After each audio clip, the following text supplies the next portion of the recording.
Okay, gang. So we're still on this conversation around on-page optimization, and there's this whole area that can still be considered more on the lines of technical SEO versus duplicate versus on-page optimization. But I kind of like it a little bit more to on-page because it has a lot to do with what you focus on in terms of the content that you provide on your website. So here's sort of my guidelines for reducing duplicate content. And I think if you're an e-commerce owner and you have the whole conversation around categories and tags and those types of things, it could be a little bit more challenging. We have a different course on e-commerce SEO, but for this one, for local businesses, really the bottom line is don't copy one page to another page and then just add some additional content to that page. You can do it every so often, but you can't do it constantly because it's just not a good look. It really isn't. Google does penalize websites that do that. And it's not like a huge penalty necessarily. It's more so that it just makes it more difficult for that individual page that doesn't have unique content to rank better in the SERPs, in the search engine ranking pages. Next, don't use the same keywords in multiple titled pages.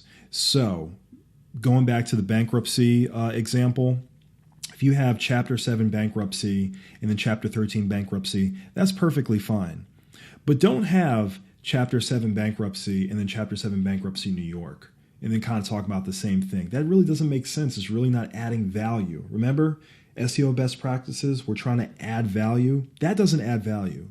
But if someone's trying to get a sense of, all right, you offer Chapter 7, Chapter 11, Chapter 13 bankruptcy, and you're using that as titles, that's perfectly fine. You can totally do that, and you'll be in a good shape to go from there. Again, I like to tell folks to lean a little bit more towards the highest traffic terms versus low traffic terms. This isn't a duplicate content conversation, it's just in general. I just wanted to throw this in there because I thought it was important to add. And obviously focus your efforts on adding value. And once you're doing that, I think you'll be in a really good place.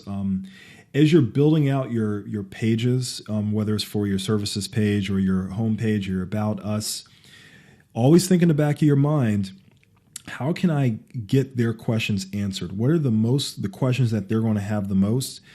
And how can I get those questions answered? And if you're thinking about that, you won't have to worry so much about duplicate content, and you'll be able to provide some really good content that answers their questions and that looks elegant and makes sense. So also one other thing is, I try to ensure that pages are not thin in content. You want your pages to have at least 200 words is sort of my baseline. If you're talking about blog posts, at least 400 to 500 words. If it's just a landing page, at least 200 words. And then finally, there's this whole thing around removing a category base. I know that there are some local businesses that have a lot of different services and a lot of different products that they provide. And they even have an e-commerce site that's connected to their local business. That's understandable. There's this plugin called it's a WordPress plugin called Remove Category Base. And what it does is it allows you to remove the category from your URL structure, because what can happen a lot of times is if someone goes to, let's say, let's say they go to the individual category of your website and they see all the different, pages on that site, it's actually kind of considered duplicate content. And you don't want that. You want to make certain that you get rid of both the category base so that each URL is its own unique URL structure. It really does make a difference. It's just something I wanted to throw out to you guys. You don't have to worry about it so much, but it is something that if you are building out a lot of different categories, it's something that you do have to consider. But I think if you're a local business, for most of you out there, you won't have to worry about that. And even if it comes up, don't worry so much about it. But this is the WordPress plugin here. Again, it's called Remove Category Base or Category Base. And you should be good to go from there. All right. I'll see you guys in the next section.